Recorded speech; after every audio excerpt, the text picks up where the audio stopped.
గురుగారు భార్య గర్భవతిగా ఉన్నప్పుడు మాల ధరించొచ్చా అంటే ఏం చెప్తారు? కానీ భార్య గర్భవతిగా ఉన్నప్పుడు అనడం కంటే కూడా ఇంట్లో ఎవరైనా గర్భంగా ఉంటే ఎవరెవరు మాల వేసుకోవచ్చు, ఎవరెవరు మాల వేసుకోకూడదు అంటే భర్తగా ఉన్నవారు మాల వేసుకోకూడదు. కారణం ఏమంటే భార్య కూడా ఒక దీక్షనే, గర్భం కూడా ఒక దీక్షనే. ఎన్ని ఇబ్బందులు పడుతుందో తెలుసా? రవరవాది నరకం.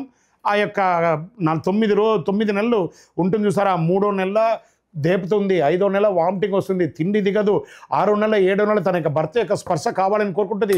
ఆ నొప్పి తల్లిదండ్రులు అత్తమామలు కూడా తీర్చిన నొప్పి, ఆ భర్త చేతిని గట్టిగా నేను ఉన్నానని చెప్పి ఆ ధైర్యం ఇచ్చే చెయ్యిని మిస్ అవుతుంది. కాబట్టి ఆ భర్త భార్యకు సపోర్ట్గా ఉండాలి.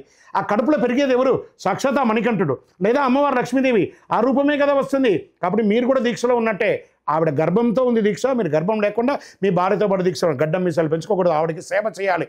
మీరు 12 గంటలు మీ వృత్తి చేస్తున్నారంటే 12 గంటలు భార్యకు సేవ చేయాలి. 9 నెలలు మీ ఇంట్లో మీ వంశోద్ధారకుడు, మీ గోత్రం మార్చి మీ వంశాన్ని నిలబెట్టడానికి వంశోద్ధారకురాలు రాబోతున్నారు. అది దీక్ష కాదా?